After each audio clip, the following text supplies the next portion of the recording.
Imagine the anguish of having one of your children just vanish, disappear, and then having to sit with that grief and those unanswered questions for decades. Well, tonight, answers for the family of this 19-year-old girl whose disappearance has haunted them since 1988. And it's actually newly uncovered genetic evidence that's helping authorities figure out who's responsible. Authorities believe it is the first time ever that DNA technology has identified both the victim and the killer in one single cold case. CBS 46's Crystal Bowie is at the GBI headquarters with more on the story. Crystal. Rick and Sean, what we learned is this took over 30 years to solve, and if the victim was still alive today, she would be 52 years old. But still, it's thanks to this DNA technology that the family finally has the answers they need. Stacy Chihorsky was just 19 years old when she was killed. Her body found along the highway in Dade County, not far from the Alabama-Georgia border. But for the last 33 years, investigators didn't know much more, including the identities of her and her killer.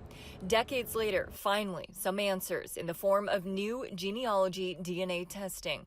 The technology is used to positively identify a person's DNA. We're standing before you today, almost 34 years later, to say we have finally identified Stacy Chihorsky's killer. That killer, now identified as Hank Wise. Investigators say they matched a living family member's DNA to his. Wise was a trucker whose route crossed through the southeast and whose DNA was also found at the scene.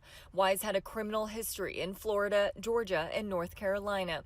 The GBI and the FBI glad they persisted. Stacy's mother last week to let her know that we found who the killer was, and she of course got upset, but she was very thankful to everybody that I mentioned, and was just overwhelmed. Wise is no longer alive. Authorities say he died in a fiery vehicle accident in 1999.